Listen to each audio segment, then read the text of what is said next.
ఈ ప్రాంత రైతులు కాళేశ్వరం నీళ్లు వచ్చినాయి. కేసీఆర్ గారు మరి దశాబ్దాలుగా సంవత్సరాలుగా ఎదురు చూస్తున్న మా ప్రాంత ప్రజల మా రైతుల కళ నెరవేర్చి కాళేశ్వరం నుంచి మాకు నీళ్లు తెచ్చిండు.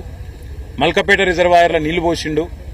దాని నుంచి బ్రహ్మాండంగా ఈసారి నీళ్లు వస్తాయని చెప్పి చాలా ఆశతోని పంటలు వేసుకోవడమే కాదు, కొత్తగా దాదాపు 100-150 మోటార్లు కొనుక్కొని కాలువల మీద మోటార్లు పెట్టుకొని ఆ నీళ్లు వస్తే ఆ నీళ్లతోని సాగు అవుతుంది, మా జీవితాలు మళ్ళొక్కసారి మేము ఆశించిన విధంగా మంచిగా అవుతాయని చెప్పి బ్రహ్మాండంగా డిసెంబర్ జనవరి మాసంలోనే వరి పంట నాటేసింది.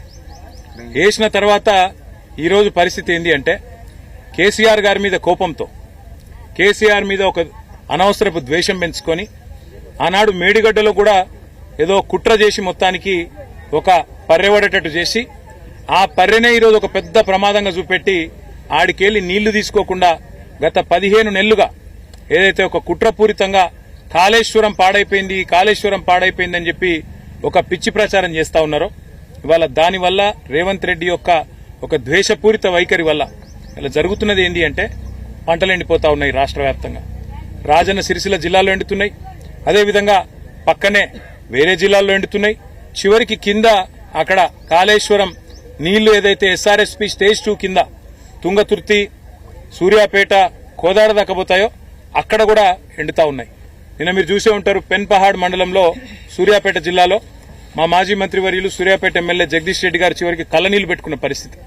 ఈరోజు మా దేవునిగుట్ట తాండాలో రాజన్న సిరిసిల్ల జిల్లాలో ఈ రైతులు మొత్తం లంబాడ రైతులు, గిరిజన రైతులు. ఈ అమ్మాయి పేరు సంగీత గారు, ఇది ఆమె పొలము, ఆమెకు ఒక 5 ఎకరాలు ఉంది. ఇవాళ మొత్తం పొలమంతా ఎండిపోయిన పరిస్థితి. నేను అడిగిన సంగీతాన్ని, ఎందుకమ్మా మరి నాటేసినావంటే, అన్న మల్కపేట రిజర్వాయర్ల నీళ్లు ఆడ ఉన్నాయని ఆడికెళ్లి కేసీఆర్ సార్ కాళేశ్వరం ద్వారా నీళ్లు వచ్చినాయి కాబట్టి మాకు విశ్వాసం వచ్చి మేము పంట వేసుకున్నాం. కానీ వీళ్ళు వచ్చినాక కాంగ్రెస్ వాళ్ళు నీళ్లు విడిస్తలేరు, దాంతో ఎండిపోయే పరిస్థితి వచ్చింది అని చెప్తా ఉన్నది. నేను అడిగిన అమ్మాయిని, మరి రుణమాఫీ జరిగిందా అన్న, రుణమాఫీ కాలే. పోనీ రైతు బంధు పడ్డదా, రైతు బంధు పడలే. పోనీ బోనస్ వచ్చిందా, బోనస్ రాలే. ఆఖరికి నీళ్లు కూడా రాలే. అంటే ఇది ఈరోజు ఈ రాష్ట్రంలోని పరిస్థితి. రాష్ట్రంలోని రైతులందరూ ఇవాళ అనుకుంటున్న మాట ఏంటి అంటే, కేసీఆర్ అంటే కాళేశ్వరం, కాంగ్రెస్ అంటే శనేశ్వరం. నిజంగా కాంగ్రెస్ వచ్చినాక కాలం కూడా అయితలేదు. ఇది కాలం తెచ్చిన కరువు కూడా కాదు, ఇది కాంగ్రెస్ తెచ్చిన కరువు. రేవంత్ రెడ్డి యొక్క గుడ్డి ద్వేషం, గుడ్డి కోపం, కేసీఆర్ మీద ఉన్న గుడ్డి పగ దీనికి కారణం. ఇలా మేడిగడ్డ దగ్గర ఉన్న ఆ పర్రెను చిన్న రిపేర్ చేసి 3-4 నెలల్లో మొత్తం దాన్ని మంచిగా చేసి ఆడికెళ్లి నీళ్లు ఎర్రటి ఎండాకాలంలో కూడా ఎత్తుకొని, గతంలో ఎర్రటి ఎండల్లో కూడా ఇదే సిరిసిల్ల జిల్లాలో ఉగాది సమయంలో కూడా ఆనాడు అప్పర్ మానేరు మత్తడి దుంకించిన ఘనత కేసీఆర్ గారి నాయకత్వాన్ని మీకు యాదికుండాలి. మిడ్ మానేరు నింపినాం, అప్పర్ మానేరు నింపినాం. మానేరు అప్పర్ మానేరు నుంచి కింద కాళేశ్వరం దాకా, కింద మంతిని దాకా, ఆడికెళ్లి ఇటు దాకా ఎర్రటి ఎండల్లో కూడా అన్ని వాగులు, అన్ని చెర్లు నింపి రైతులను కాపాడుకున్న ప్రభుత్వం కేసీఆర్ ప్రభుత్వం. నేను ఇక్కడికి వచ్చేటప్పుడు ఉత్తమ్ కుమార్ రెడ్డి గారికి, అదేవిధంగా ఈఎన్సీ అనిల్ కుమార్ గారికి కూడా నేను మాట్లాడినా, వాళ్ళకి చెప్పిన 100 ఎకరాల్లో పంటలు ఎండుతున్నాయి, మేము కూడా చూస్తా ఊకోం. ఎందుకంటే రైతులు నష్టపోయి రైతులు ఆగమయ్యే పరిస్థితున్నప్పుడు మేము వదిలిపెట్టము. ఖచ్చితంగా రాబోయే 48 గంటల్లో నీళ్లు గిన ఇడిచిపెట్టకపోతే తప్పకుండా నేనే స్వయంగా పోయి మంత్రి గారి ఛాంబర్ ముంగట ధర్నా చేస్తాను. వదిలిపెట్టం ఈ ప్రభుత్వాన్ని. ఎందుకంటే కేసీఆర్ మీద కోపం ఉంటే మాతో కొట్లాడు, రాజకీయంగా తలపడు. కానీ ఇవాళ రైతులను ఎండబెట్టడం, రైతులను ఇవాళ చావగొట్టడం అనేది ఈ ప్రభుత్వానికి ఎంతమాత్రం మంచిది కాదు. ఇప్పటికే 450 మంది రైతులను పొట్టన పెట్టుకున్నాడు రేవంత్ రెడ్డి కాంగ్రెస్ ప్రభుత్వం.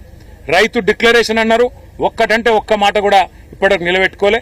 కనీసం ఇదివరకున్న రైతు బంధు కూడా నిలబెట్టుకునే పరిస్థితి లేదు. రైతు బంధు పైసలు కూడా వేసే ముఖం లేదు. కరెంట్ ఇచ్చే తెలివి లేదు, నీళ్లు ఇచ్చే తెలివి లేదు. ఆఖరికి బోర్లు ఎత్తిపోతా ఉన్నాయి. ఇలా ఇక్కడికి వస్తుంటే నాకు రైతన్నలు చెప్తా ఉన్నారు, అన్న 600 ఫీట్లు కాదు 800 ఫీట్లు వేసినా కూడా ఒక 1 ఇంచ్ నీళ్లు కూడా పడతలేవు, చాలా దుర్భిక్ష పరిస్థితి వచ్చింది.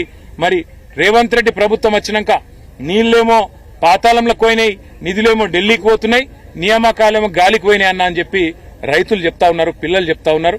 నేను కాంగ్రెస్ ప్రభుత్వాన్ని అడిగేది ఒకటే, సిగ్గు తెచ్చుకోండి, బుద్ధి తెచ్చుకోండి. కనీసం ఇకనైనా రైతులను కాపాడడానికి వెంటనే ఇటు మిడిమానర్ నుంచి అటు రంగనాయక సాగర్ కూడా నీళ్లు విడుదల చేయాలి.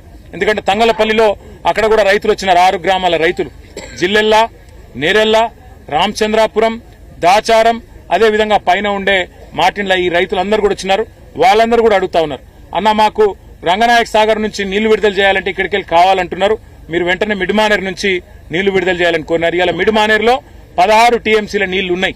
మనం అడుగుతున్నది 1 టీఎంసీ నీళ్లు మాత్రమే మల్కపేట రిజర్వాయర్కు విడుదల చేయమని అడుగుతున్నాం. దానికి ఏమాత్రం ఇబ్బంది కూడా లేదు, ఎందుకంటే తాగునీటి అవసరాలకు కేవలం 3 టీఎంసీలు కావాలి. ఇంకా 13 టీఎంసీలు సిలాకుంది. వెంటనే విడుదల చేసి ఎండిపోతున్న పంటలను ప్రభుత్వం కాపాడాలి, కాపాడకపోతే వదిలిపెట్టం. రైతాంగాన్ని కూడా కూడగట్టుకుని మా పార్టీ పెద్ద ఎత్తున పోరాటానికి కూడా పూనుకుంటుందని చెప్తూ వెంటనే మంత్రి గారు ఈఎన్సీ గారు స్పందించి నీళ్లు విడుదల చేయాలని చెప్పి కూడా డిమాండ్ చేస్తూ రైతులకు కూడా నేను ఒకటే విజ్ఞప్తి చేస్తా ఉన్నా, మీరందరూ ధైర్యంగా ఉండండి.